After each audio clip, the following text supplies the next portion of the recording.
Hello, my friends. Today is a very good day. We are going to be talking all about a car you've likely never heard of. A car that was once known as the American Rolls-Royce. We are going to be talking about the brief history of the McFarlan automobile from Connorsville, Indiana. So, let's do it.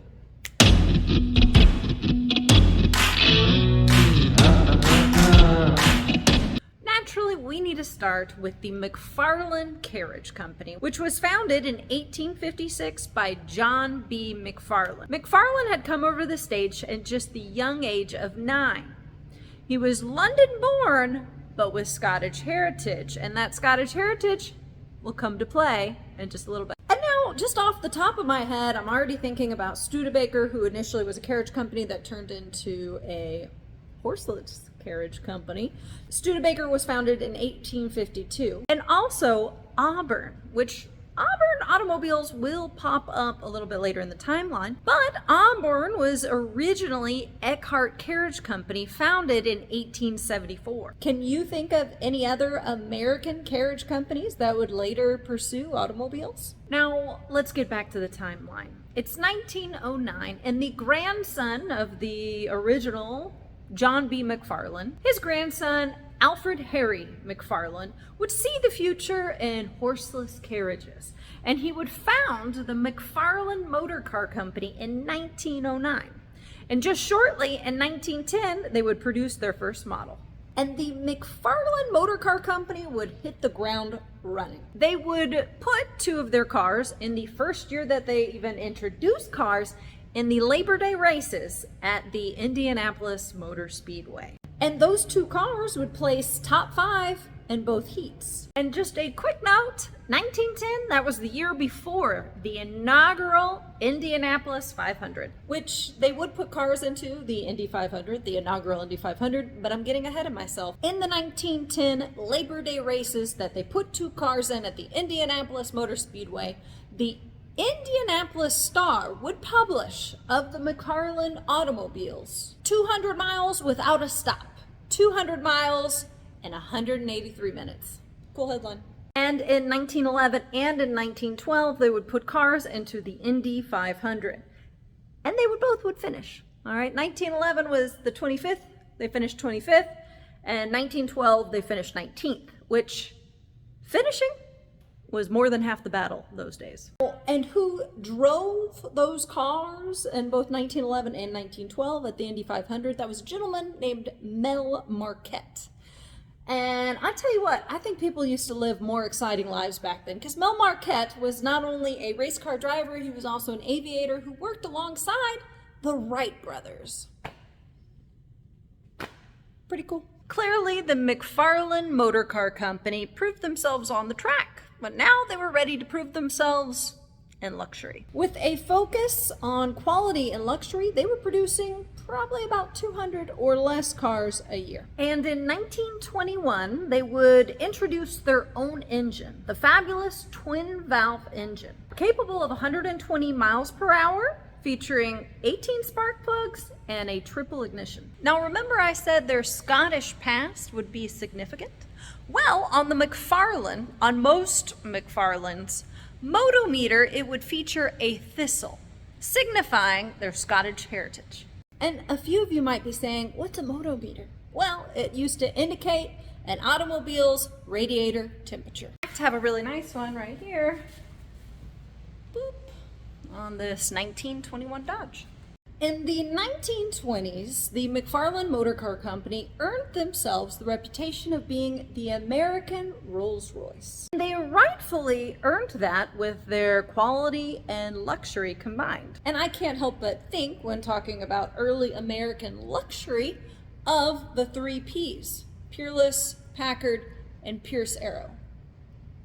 What do you think of when you think early American luxury in the automobile arena? And the McFarlan was coveted by the who's who's crowd of the day. Celebrities such as Jack Dempsey, William Desmond Taylor. Did I say that right? Is it William Taylor Desmond? Anyways. And Fatty Arbuckle.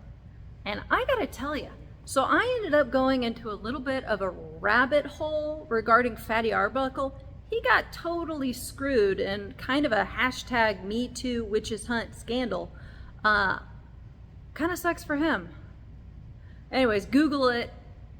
I don't cover that kind of history on here, but kind of interesting. I feel bad for Fatty Arbuckle. Also, speaking of historical figures that owned a McFarlan, Al Capone. He actually had two. He bought one for his wife, and then he liked it so much he bought one for himself. And really, a cool video would be to dedicate an entire video to all the cars that Al Capone used. Because I know he used to hang out in Hot Springs, Arkansas. I used to travel a lot for work, so I'd stay at historical hotels. He stayed at the Arlington in Hot Springs, Arkansas. And so essentially, at one point, Hot Springs was the #1 illegal gambling capital in the States. It was a huge problem for the feds. And so all the gangsters, they just essentially needed some good getaway cars out of Hot Springs if they ever heard it was getting raided. But I am digressing. Let's get back to the McFarlan. Now, we reach a point in the McFarlan's timeline that they decide to try and steer to a lower price market segment. And they do that with the single valve 6 model powered by a Wisconsin inline 6. And it doesn't do very well. In fact, McFarlan would discontinue it in 1926, though after they had already thinned their resources. I think it's important to note that other car manufacturers attempted the same thing and succeeded. For instance, producing a smaller engine and smaller car is what saved the Austin Motor Company.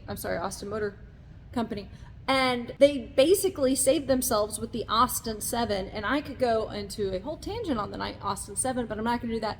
If you want to watch the video, just Google on my page history of the Austin Motor Company. Now, aside from just luxury, they were also dabbling in commercial automobiles, hearses, fire trucks, ambulances. In 1926, the same year that they discontinued the single valve, they would introduce a straight 8 engine that would sell better than the single valve. But unfortunately, they had kind of already thinned their resources with the single valve. And also, unfortunately, the health of the main executives at the McFarlan Motor Company were starting to fail, McFarland's in particular. And with all those issues combined, it equaled the demise of the McFarlan Motor Company. And the company would go bankrupt in 1928, just a year before 1929, which would, in October, see the start of the Great Depression, which would take a very fair majority of luxury automobile manufacturers across the world out of business. All of the McFarlan assets would be sold to E.L. Cord. And if you haven't heard of E.L. Cord's name yet, let me tell you who he is. E.L. Cord at one point owned the triumvirate of America's most beautiful car manufacturers. E.L. Cord owned Cord, Auburn, Duesenberg. The McFarlan manufacturing plant would become the body plant for Auburn. And frankly, that was a very easy setup, and it was also a smart purchase on E.L. Cord's part, as the McFarlan Motor Company had already been producing the bodies for the 1928 Auburn Speedster. They had been producing those closed body coaches before their bankruptcy. Just want to throw that in there. It is believed that only 19 McFarlans are in existence today. And I'm gonna see a lot of them soon. Yes, this year at the Pebble Beach Concours d'Elegance, one of the featured marks is the McFarlan. So, oh my God, it's gonna be pretty cool. If you wanna see all the coverage, go ahead and press subscribe, like. If you don't wanna, that's fine too.